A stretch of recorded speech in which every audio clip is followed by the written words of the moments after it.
So one of the struggles we have with God is when he doesn't answer our prayers, because we look at the Bible and there's so many things, bro. There's Psalm 37 verse 4, delight in the Lord and he'll grant you the desires of your heart. Jeremiah 29 verse 11, for I know the plans I have for you, plans to prosper you and not to harm you.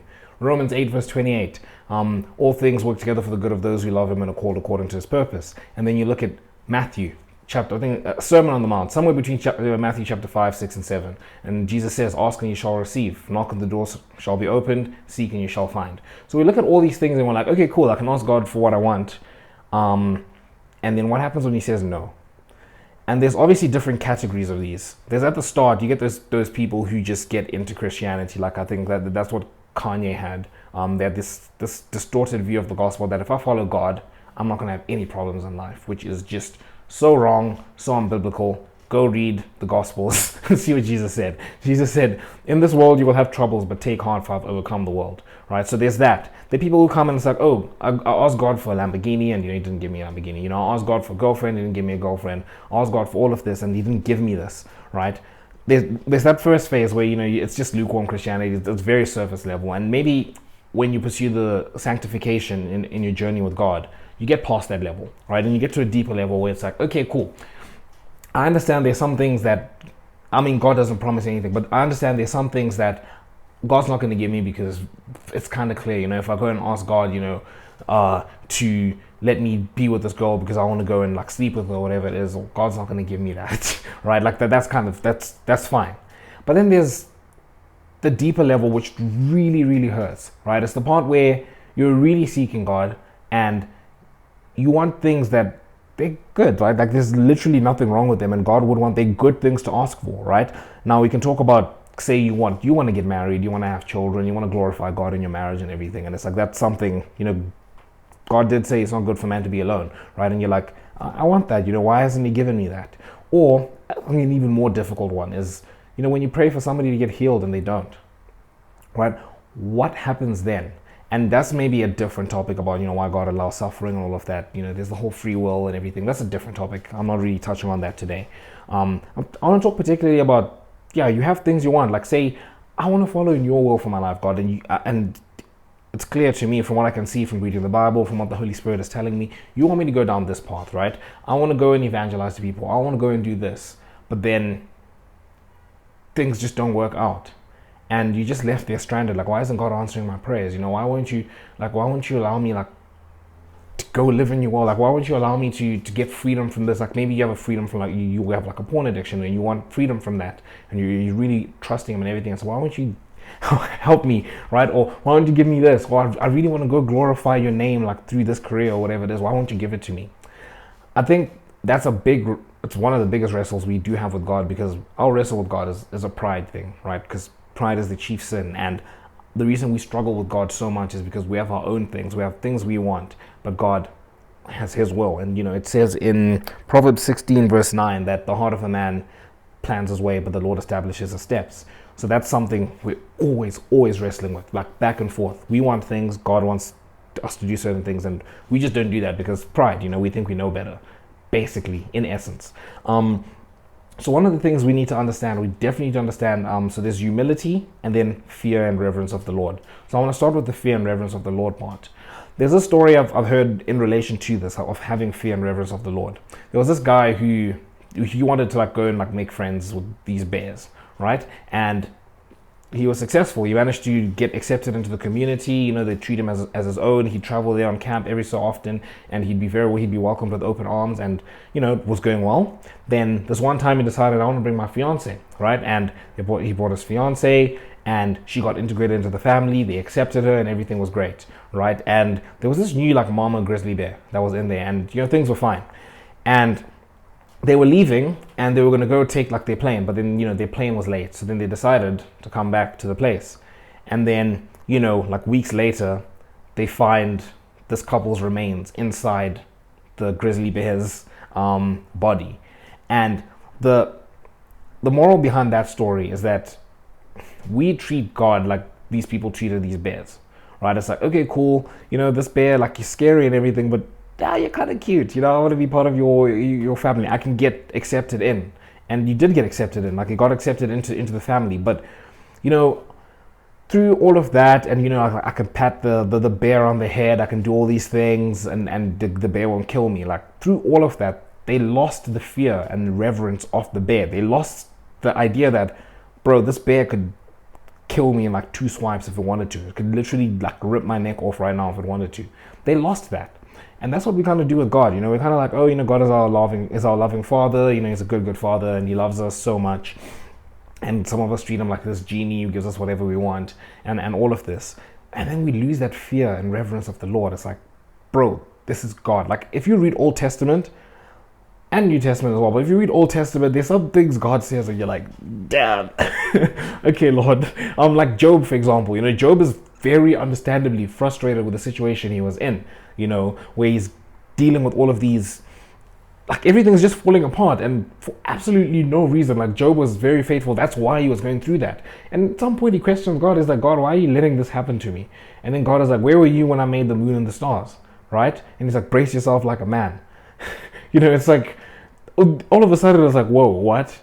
Because Job is in a situation where I'm like, Lord, I'm faithful to you. Why is this happening to me? And you kind of just question him, and then God is like, he lays down the gauntlet. He's like, bro, where were you when I laid down the moon and stars? Like, he's God, right? And I think that's one thing we need to understand. Not losing that fear and reverence of the Lord, where it's like, God, I understand. Like, bro, God is he's so massive, we can't even comprehend him. Like, the Trinity is just a testament to how difficult it is to just comprehend God in general. But not because God is eternal, he's outside the bounds of space and time.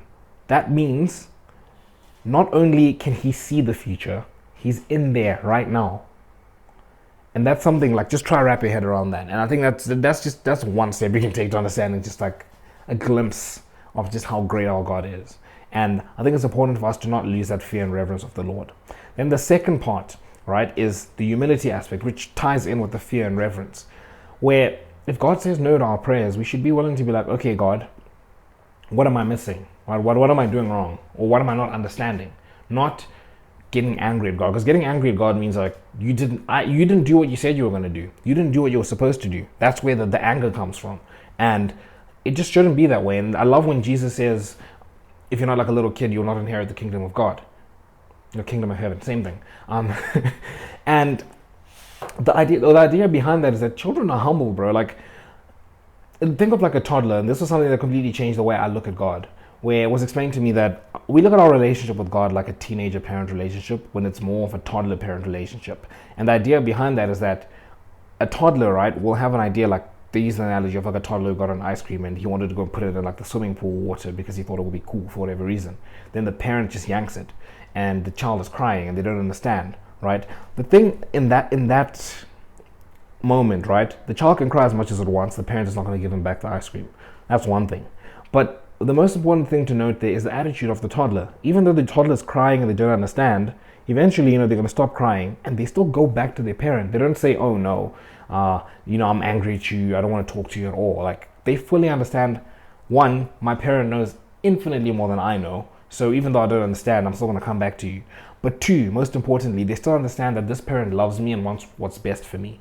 And even though I don't get what's happening here, I still trust you. I still trust that you want what's best for me. And that's the attitude we're meant to have with God. And it's just an important aspect that we need to recognize when we do get unanswered prayers from God. We need to look within ourselves and be like, what am I not understanding? Sometimes, maybe it is just a case of like, like the Job story, something unfair is just happening. Like all your children are dying and all of this, and you've done nothing to deserve it. And you kind of ask God, and God is like, where were you when I created the moon and the stars? And that's an important aspect, because God was still very happy with Job. He was still very happy. He was like, look at my good and faithful servant Job. And he blessed him threefold what he had before, right? And Job was already blessed. He blessed him more with more than what he had. But Job could never have seen that while he was going through it. And still, from us who are looking back, watching the story, you might look at it and be like, I don't know, man, like, you still lost children. Like, I don't think that was fair. But again, you got to understand God's reverence, and you got to have reverence for God and understand that we can't fully understand him.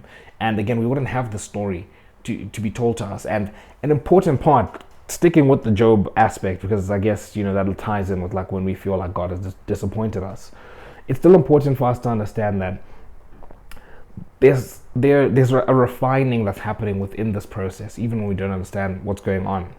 That will you still trust God when He doesn't give you what you want? Will you still trust God when you feel like He has wronged you? Because if you don't, that means your faith in God is not a real faith at all, right? It's just a faith in what He can give you, not in Him. And will you trust that He's enough, right? So I'll be a little bit vulnerable here. Like for me, I've been waiting. I'm like, Lord, when are you going to send my wife? And it's just an understanding for me that like, okay, God is silent, or He said no, or He said wait. But regardless of what happens, I need to have an attitude and a posture that He's enough. It's Jehovah Jireh. He will provide. He's my portion, right? It says in the Lord's Prayer, give us our daily bread. I need to understand that whether or not He gives me what I want, no matter how good I believe it is, like it's a good thing to ask for. Like, why wouldn't you give it to me? And I really want it. Why won't you give it to me? Whether I get that or not, I need to make sure, I need to have a change in my heart to understand that God is enough, no matter what. And I think an important thing that does shift the perspective, I just told the story of Job, and it's interesting that at the end of the story of Job, after he went through all his suffering, he came to the conclusion that God is enough. Now, a contrast to that is King Solomon, because Solomon, he had everything, right? And he goes through this in Ecclesiastes. He went through a time when, he was living this debaucherous like party life. He indulged in like all the parties, right? And he was like, nah, this isn't it. Then he lived a life of leisure. He was just like, you can imagine him sitting on the beach sipping martinis or whatever it is, right? Like that kind of life where he's just chilling, doing nothing, right? And he was like, nah, this isn't quite it. Then he spent his time chasing, like in his career, he was chasing like money and like business and power and all of that. And at the end, he concluded, after having gone through all of this, he was like, God is enough. So Job, after going through all that suffering, concluded that God is enough. Solomon in Ecclesiastes, after going through all of that, after indulging in everything a man could ever ask for, got to the conclusion that everything is meaningless, God is enough. I think that's something we need to understand, that we should be able to trust God no matter what happens, and that He is enough no matter what we're going through, and He will always give us what's sufficient. And again, it says, you're not, well, I don't know if it says, but there's a common saying that God will not give you anything more than you can handle. I think it is in the Bible, but anyways, you get the point. Make sure you guys hit subscribe to join the community. Let me know what you think of the topic in the comment section below. And it's a little bit of a heavy one, but yeah, until next time, see you guys.